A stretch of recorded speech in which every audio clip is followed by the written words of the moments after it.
Morning! Today we're going to be heading out to Geekfest. It is a celebration of everything geek. Superheroes, robot battles, cosplay, comics, board gaming.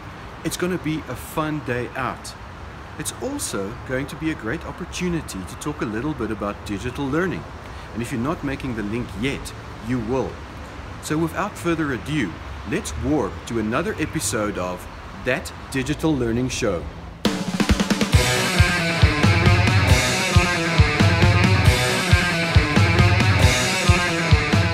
So we're making our way to Geekfest. We just quickly stopped off for a cup of coffee.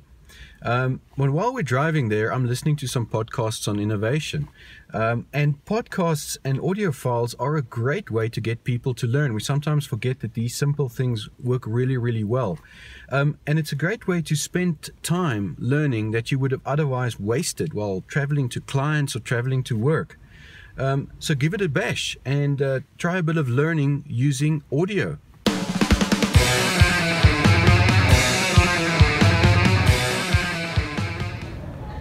Events like these today just remind us that at heart we are social beings. And yet, why do we expect people to learn in isolation? Fortunately, the digital age also has a remedy for that. Due to the proliferation of social media and the ubiquity of mobile devices, it's easy to add a social component to all and any learning. You could create a social community around a specific topic, or you can engage with experts virtually. Or you can compete against a fellow student sitting in a different space in the world altogether in real time. So I suggest adding some social components to your learning and see how the impact increases.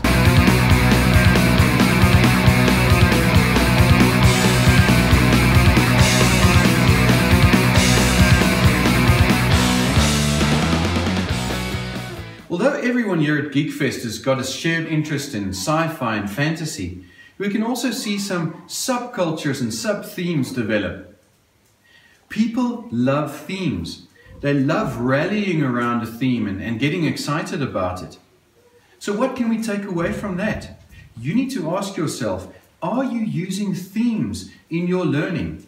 Are you using themes that engage people, that get them roused, that get them excited, that make them want to talk about what they're learning? If that's not the case, I strongly suggest that you go look and see what kind of themes you're bringing into your learning design.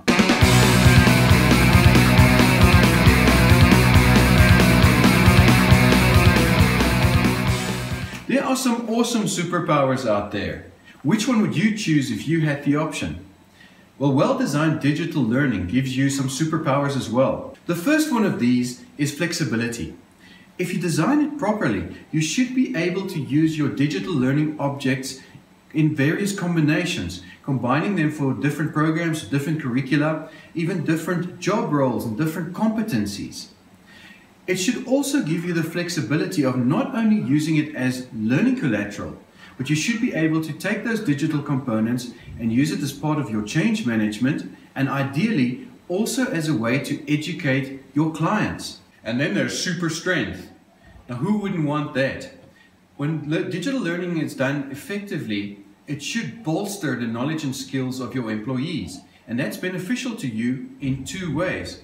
First of all, you're creating a workforce that is more compliant, more efficient, and simply better at what they do. And secondly, you're also creating a mechanism for retaining your top talent. Because as we know, if people don't grow, they go.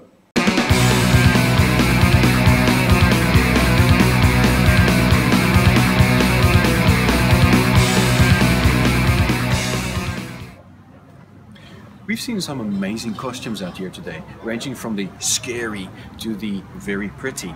All of them obviously appealing to the senses. We like to look at things that we find attractive or that we find curious. But this doesn't necessarily happen with our learning.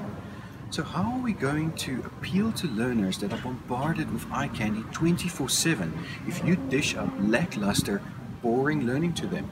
They're simply not going to start with it, and they're certainly not going to be engaged to the completion. So start bringing in that wow factor, that attractive design into your learning, and see how you engage your learners throughout.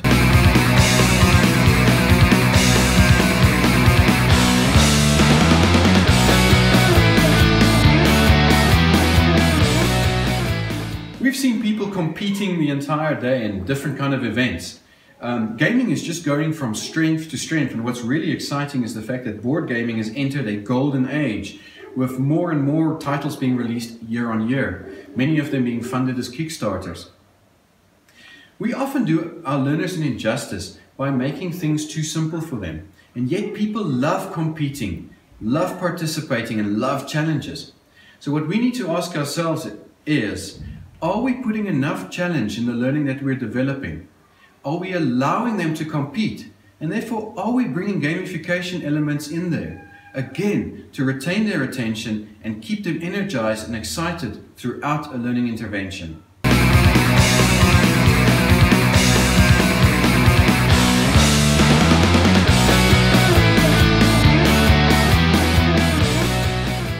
Okay, so that was Geekfest for this year. A little bit wet, a little bit rained out. Still an awesome, fun day. I hope you guys have learned a little bit about digital learning as well. And I hope you catch our next show. Until next time, may the force be with you.